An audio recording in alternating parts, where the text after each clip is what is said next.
Assalamualaikum warahmatullahi wabarakatuh. Kami dari kelompok 10 ingin presentasikan hasil survei tani, usaha tani sawi di daerah Waikandis. Nama saya Sursa Fitri. Nama saya Tina Handayani dan satu lagi kawan kami, Fahrul Amri yang sedang berada di Lampung Barat. Berikut presentasi kami. Laporan survei usaha tani sawi Waikandis. Komoditas sawi. Tanaman sawi merupakan salah satu komoditas yang mempunyai nilai komersial tinggi. Budidaya tanaman sawi relatif mudah untuk dilaksanakan, sehingga dapat dilakukan oleh petani ataupun pemula yang ingin menekuni agrobisnis budidaya tanaman ini. Budidaya tanaman sawi juga sangat cepat menghasilkan karena tanaman ini memiliki umur relatif pendek. Mulai dari awal pertanaman hingga siap panen. Tanaman sawi hijau dapat dipanen setelah berumur 30 hari setelah panen, sedangkan masa panen pada tanaman pakcoy termasuk singkat. Rata-rata sawi sendok ini bisa dipetik hasilnya setelah berumur 45-60 hari sejak proses penanaman. Tanaman sawi termasuk tanaman sayuran daun keluarga atau tanaman kubis-kubisan yang memiliki nilai ekonomis tinggi karena kaya akan serat, kandungan gizinya tinggi, dan juga tanaman ini dipercaya mempunyai khasiat obat. Bagian tanaman dari sawi yang dikonsumsi adalah daun-daunnya yang masih muda, mengingat manfaat dan kegunaan dari tanaman sawi yang begitu besar. Sebaiknya mulai saat ini budidaya tanaman sawi perlu dikembangkan dalam upaya ikut serta menjaga kesehatan masyarakat. Metode pelaksanaan, waktu dan tempat. Survei dilakukan di Tanjung Senang, Waikandis, Bandar Lampung dengan menggunakan metode purpose atau sengaja. Terpilihnya daerah ini karena banyak petani yang memproduksi usaha tani sawi. Pengambilan sampel penelitian dilakukan dengan menggunakan metode accidental sampling dengan sampel sebanyak 5 petani sayuran sawi. Data yang dikumpulkan dalam penelitian ini terdiri dari data primer dan data sekunder. Data primer diperoleh dari wawancara dan observasi langsung kepada petani sampel dengan menggunakan daftar pertanyaan kuesioner yang telah disiapkan terlebih dahulu. Data sekunder dalam penelitian ini diperoleh dari literatur pada blog dan contoh jurnal analisis yang berhubungan dengan laporan survei ini. Untuk mencapai tujuan, hasil survei digunakan metode analisis sederhana seperti analisis biaya produksi dan pendapatan serta menggunakan metode analisis finansial. Hal ini dilakukan untuk membuktikan kebenaran tentang rendahnya biaya produksi yang dikeluarkan dalam usaha tani sawi. Tinggi pendapatan usaha tani sawi yang diperoleh usaha tani sawi secara finansial layak untuk dikembangkan.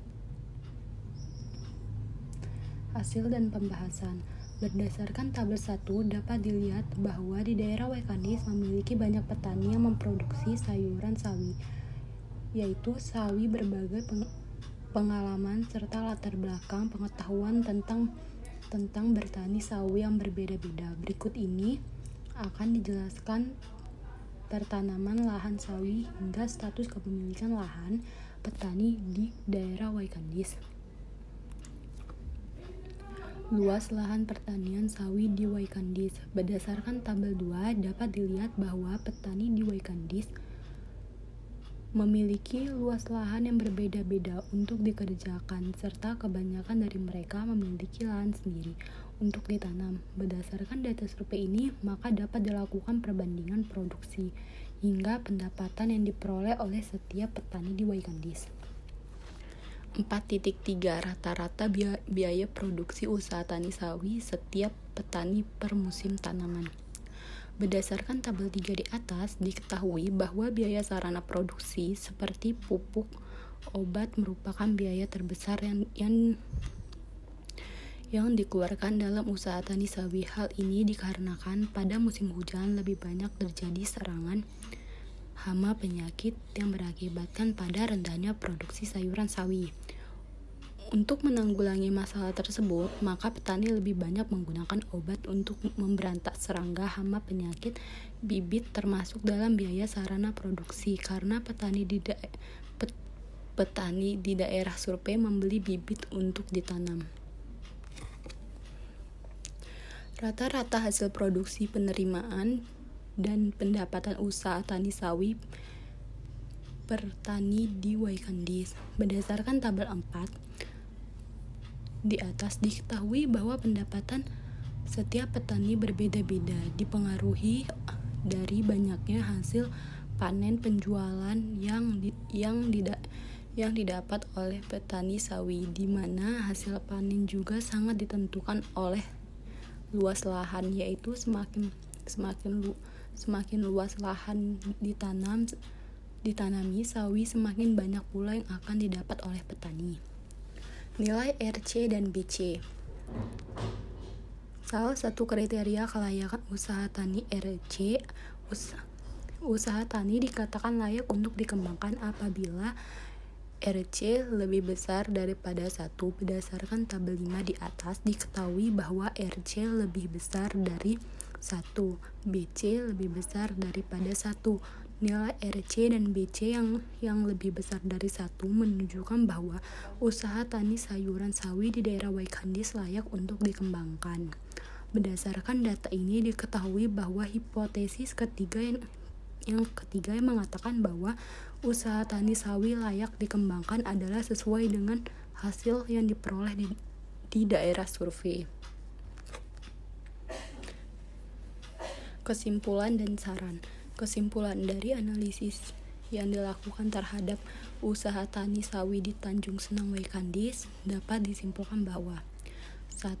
Pendapatan setiap petani berbeda-beda yang dipengaruhi dari banyak hasil panen penjualan yang didapat oleh petani, di mana hasil panen juga sangat ditentukan oleh luas lahannya, yaitu semakin luas lahan ditanami sawi, semakin banyak pula hasil yang didapatkan oleh petani sawi.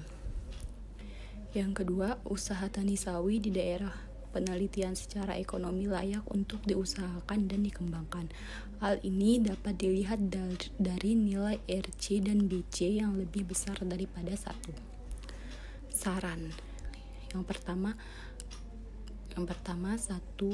Kepada petani agar petani lebih efisien dalam menggunakan sarana produksi seperti pupuk dan juga obat-obatan hingga pendapatan usaha tani yang diperoleh akan menjadi lebih tinggi. Hal ini dikarenakan dari semua biaya produksi yang Cukup sekian presentasi dari kelompok kami. Kurang dan lebihnya kami mohon maaf. Terima kasih. Wassalamualaikum warahmatullahi wabarakatuh.